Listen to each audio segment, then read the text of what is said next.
और कैसे हैं आप लोग दोस्तों। देखो क्या है कि एंडिंग पे तो आ रहा है, ऐसा आपको दिख रहा होगा कि काउंसलिंग खत्म होने वाली है। चूँकि क्या है कि सेंट्रल आयुष ने क्या करा है, डेट अभी तक बढ़ाया नहीं है।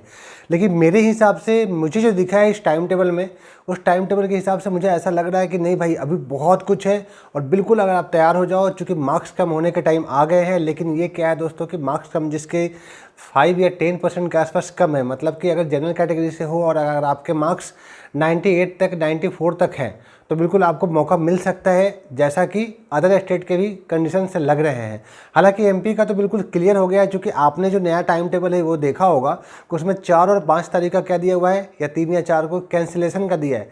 तो कैंसिल होने का लिंक आने का मतलब ये होता है कि आगे और भी मौके मिलने हैं, क्योंकि जो सीटें खाली होंगी उसे भरने के लिए फिर से मौका दिया जाएगा। और चूंकि ये बार बार कैंसिल का लिंक आने का मतलब यही हो रहा है कि मतलब जितने बच्चों को जाना है आप चले जाओ, क्योंकि अब जो आएंगे रजिस्ट्रेशन के लिंक और मार्क्स जो कम होने हैं। क्योंकि देखो दोस्तों, सीटें तो खाली जा ही रही हैं, लेकिन एक बात और है, अगर मार्क्स आपके कम है तो ऐसे बच्चे जिनके नंबर थोड़े से कम रह गए हों वो मुझे कॉल लगाना। डिस्क्रिप्शन में व्हाट्सअप के लिंक डले हैं, वहीं से कॉलिंग भी होता है। क्योंकि अब वो टाइम आया है जिससे कि अगर आपको साल बचाना हो तो बिल्कुल अब खड़े हो सकते हो। ठीक है, मतलब अब टाइम आ गया है जिससे कि आप अपने प्रोसेस को आगे बढ़ाओ और बढ़ा सकते हो।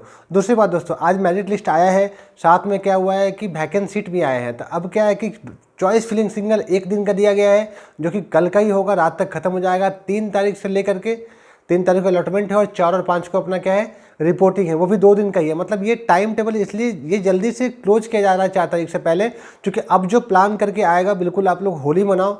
होली डिस्टर्ब तो कुछ लोगों के होने ही है जो रह गए हैं काउंसलिंग से वंचित। हालांकि दोस्तों जिसे कॉलेज पसंद नहीं है, उन्हें लगता है कि नहीं मैं तो फंस गया हूँ, उनको क्या है कैंसिल कराने के टाइम उनके आ गए हैं, आप कैंसिल करा सकते हो। चूँकि कारण ऐसा है कि आप कैंसिल करोगे तो भले ही काउंसलिंग में पार्टिसिपेट ना करो, लेकिन आप दूसरे स्टेट में तो पार्टिसिपेट कर सकते हो। जैसे मान लो कोई कॉलेज आपको भोपाल का पसंद नहीं है, मध्य प्रदेश का पसंद नहीं है, और आप यहाँ पर रजिस्ट्रेशन करा चुके हो, एडमिशन ले चुके हो। देखो पैसा 1.5 से 2 लाख अगर कॉलेज में आप जमा करके रखे हो, बड़ा मैटर वो नहीं होता है। बड़ा मैटर ये होता है कि अगर आपके आसपास में आपको कॉलेज मिल रहा है, वो भी अच्छे कंडीशन का है, चाहे दूसरे स्टेट में ही मिल रहा है और अच्छे कंडीशन का है, जहाँ आप ऑलरेडी पहले से हो उससे अच्छा है, तो मेरे ख्याल से वहाँ चले जाओ।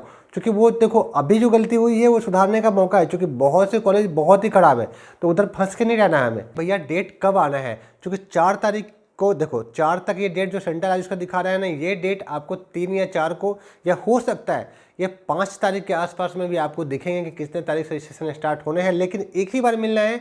और मेरे ख्याल से देखो, आपको भी पता है कि जब एमपी आयुष की काउंसलिंग जब क्लोज होती है तो 1:3 के रेशियो में अलॉटमेंट होता है, वो तो आया ही नहीं है।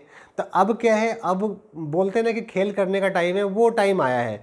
क्योंकि अभी क्या है, बहुत से कॉलेज ऐसे हैं, हालांकि ऐसे ओपन बोलना सही नहीं है, क्योंकि बहुत से कॉलेजों ने सीट इंगेज रखा है और कैसे अब वैकेंसी निकाल के वो दे रहे हैं आपको। हालांकि ये सब फ़ोन पे बात करना ज़्यादा अच्छा होगा, लेकिन ऐसे बोलना सही नहीं होगा। तो दोस्तों क्या है कि बिल्कुल जुड़े रहो। और थोड़ा सा अस्वस्थ चल रहा था, इस कारण से वीडियो नहीं आया मेरे 2-3-4 दिन से, तो आगे कंटिन्यू रहेगा। और बिल्कुल दोस्तों में शेयर कर देना। और